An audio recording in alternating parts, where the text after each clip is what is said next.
Siberius, and we about to get serious.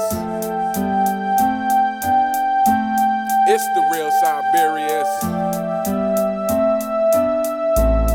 making fanboys furious. Hello, YouTube, and welcome to The Real Siberius. On this episode, I wanted to talk about Michael Jordan's interview on NBC about load management. I'm sure most of you have already seen or heard this. I tried to upload the video and I got flagged, so I'm putting up the audio just to see if that works. So let's get into this clip real quick. The term load management has become such a hot button in the NBA How I know you were going to talk about that one. because you played 80 games a lot. You played 82. What do you think of when you hear the term load management thrown around? It shouldn't be needed, first and foremost. You know, I never wanted to miss a game because it was an opportunity to prove. It was something that I felt like, you know, the fans are there to watch me play. I want to impress that guy way up on top who probably worked his ass off to get a ticket or to get money to buy the ticket. You really cared about the guy who sat in the top deck at the Palace in Auburn Hills to watch you when you came to Detroit? Yeah, because I know he's probably yelling at me, and I want to shut him up. You know, he's calling me all kinds of names. I definitely want to shut him up. Right. You have a duty that if they're wanting to see you, and as an entertainer, I want to show, right? So if the guys are coming to watch me play, I don't want to miss that opportunity. Now, physically, if I can't do it, then I can't do it. But physically, if I can do it, and I just don't feel like doing it, that's a whole different lens. So give me the first time that you came to that fork in the road in your career where you could have sat down and missed a game, but you fought through. Third game of the season, started my career. Okay. I twist my ankle, and I had a teammate, David Greenwood. He says, you know, you twist your ankle, young fella, come over and sit with me. You know, this is you need to. I said, no, man, I'm trying to make a name for myself. There's no way I can sit. You know, I need to get out there and show what I'm capable of. I want to play. I want to win. I want to make an impact. And I twisted my ankle. I taped it up, and I went back out, and I played. You know, and I felt that. I always felt that. I always felt the necessary need that. Okay. So there's a lot of things that he mentioned in this extremely short clip that just really resonate. The fact that you need to prove yourself. You need to prove yourself to your team, that they can count on you, that you'll be there when they need you. You need to prove to yourself that you're willing to push past a point of discomfort, that you're willing to play for the love of the game. Also, when he talks about load management isn't necessary, it's not. I mean, if you just look at simple states of physics, objects in motion are more likely to stay in motion.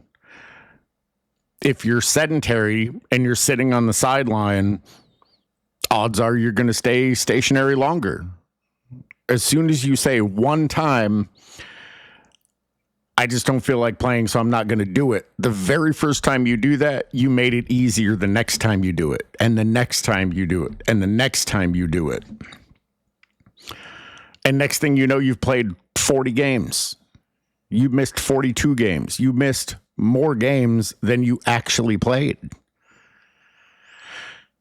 I mean, that says something. Clearly, it doesn't say anything today because most people don't care. I mean, I think it was Uncommon Sense that recently did a video about Joel Embiid being okay being a part-time player. He's made over $500 million and has never played 70 games.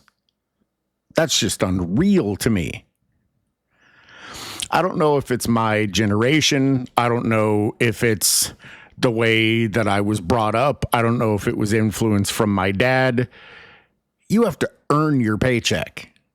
Regardless of your job, you have to earn your paycheck. And if your paycheck is $20 million, you better be putting in work. And I don't feel hardly anyone's putting in a lot of work. I've seen a lot of videos praising the start of this NBA season, how many people are scoring so much and doing so well. I don't know, maybe some people are impressed with it, but I'm not. The complete lack of defense negates any offensive accomplishment. So, I don't know. I'm not impressed with it.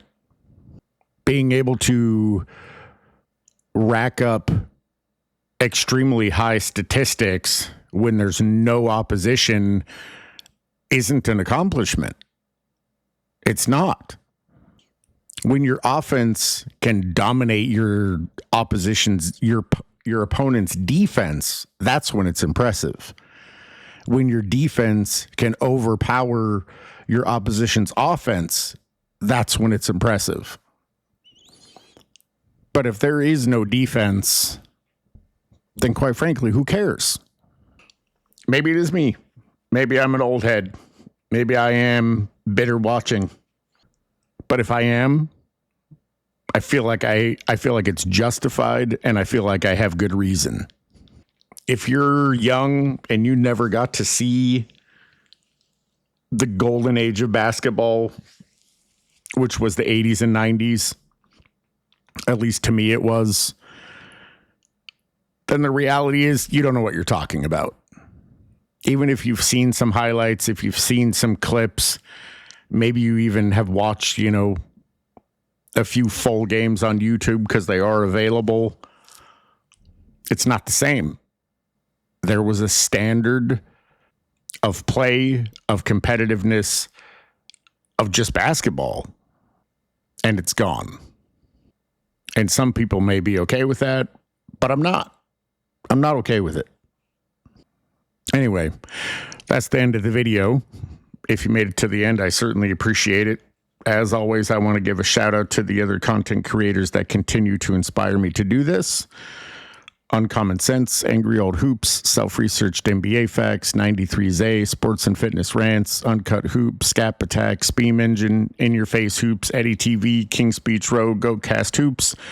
I always appreciate your guys' content, and I'll catch you guys in the next one.